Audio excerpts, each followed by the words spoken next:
세상을 꿰뚫어 보는 눈, 호루스에게 물어본다. 알려줘요, 호루스.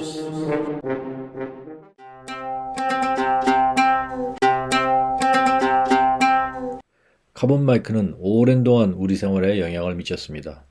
1890년부터 1세기 동안이나 전화기에 쓰였으니까요. 오늘날 방송 연예 분야나 스튜디오 전문 작업에는 다이나믹 마이크나 콘덴서 마이크를 주로 사용합니다. 전자공학의 발전으로 일반인들도 콘덴서 마이크를 사용한 홈 레코딩을 즐길 수 있게 되었습니다. 역사적으로 가장 많이 만들어진 마이크는 일렉트렛 콘덴서 마이크일 겁니다. 직류 바이어스 전압이 불필요하고 값이 싼 데다 소형 제작이 가능하니 녹음기, 태블릿, 핸드폰 등에 엄청 쓰였습니다. 그리고 그 기록은 MEMS에 의해 교체되겠죠.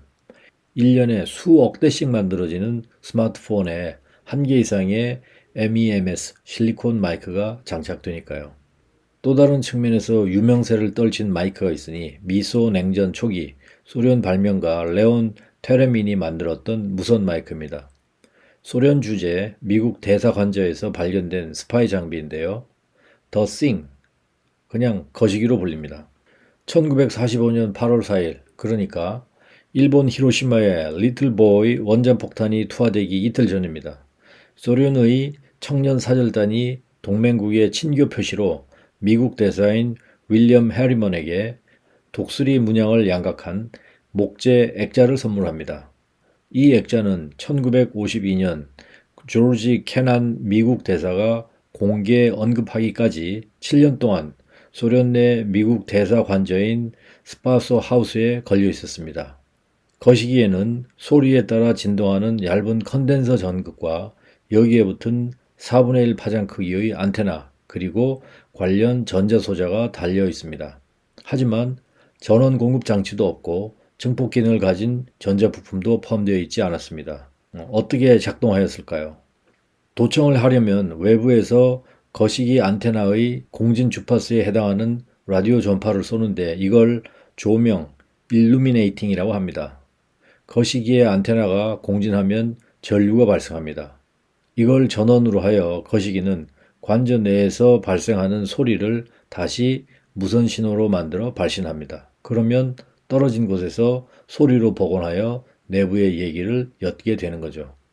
전원이 필요 없으니 배터리 교체하러 새로운 스파이를 관저에 침입시키지 않아도 되고 필요한 때만 라디오 전파를 쏘면 되니 그만큼 발각될 위험이 적은 거죠.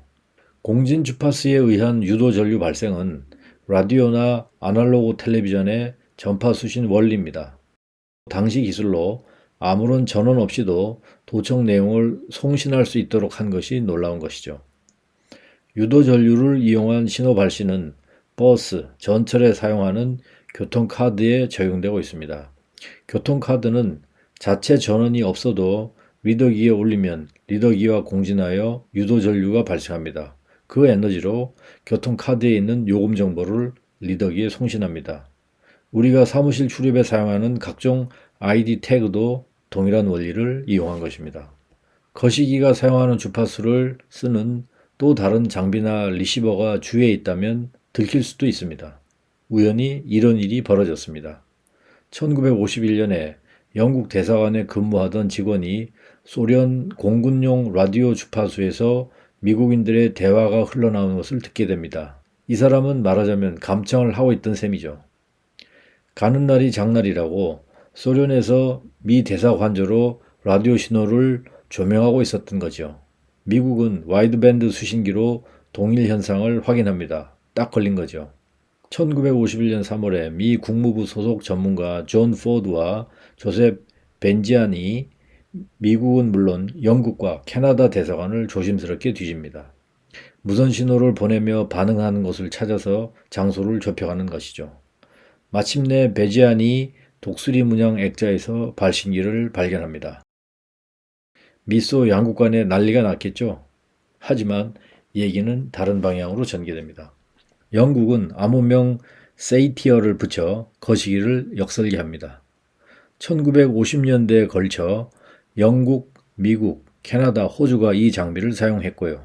그리고 CIA는 1954년부터 1967년까지 네덜란드의 더치 레이더 레베러토리 DRL에서 쌍극 안테나, 수정 다이오드, 마이크를 사용하는 도청 장치 개발에 몰두합니다. 이 사업명은 Easy Chair였습니다. 편안히 의자에 앉아 상대를 도청할 수 있게 되니 적절한 장명이네요. 냉전이 얼마나 열정적으로 진행되었는지 알만하죠. 마침내 거시기는 미국의 중요한 외교 무기가 됩니다. 1960년 미국 록히드에서 개발한 U-2 정찰기가 소련 영공에서 격추되는 사건이 발생합니다. 소련은 유엔 안전보장이사회를 소집하여 미국의 스파이 행위를 집중 성토합니다. 이 자리에 참석한 미국 대사가 거시기 얘기를 꺼냅니다. 나는 일부 러시아인이 소련 주재 미국 대사에게 주어 그의 사무실 책상 뒤에 걸려 있었던 미국 인장의 목각 조각을 제시합니다. 외부에 있는 사람들은 기술적인 장치를 가지고서 무슨 일이 일어난지를 모두 들을 수 있었습니다. 소비에트 첩보활동의 효율성과 철저함을 보여주기 위한 증거로서 직접적이고 놀랍고 확실한 증거로 제시합니다. 공개적인 회의장에서 이번엔 소련이 머쓱하게 됩니다. 그래서 양국은 장군멍군 피장파장이 되고 미국은 위기를 극복할 수 있었습니다. 오늘은 마이크를 통해 흥미진진한 스파이 스토리를 알아보았습니다.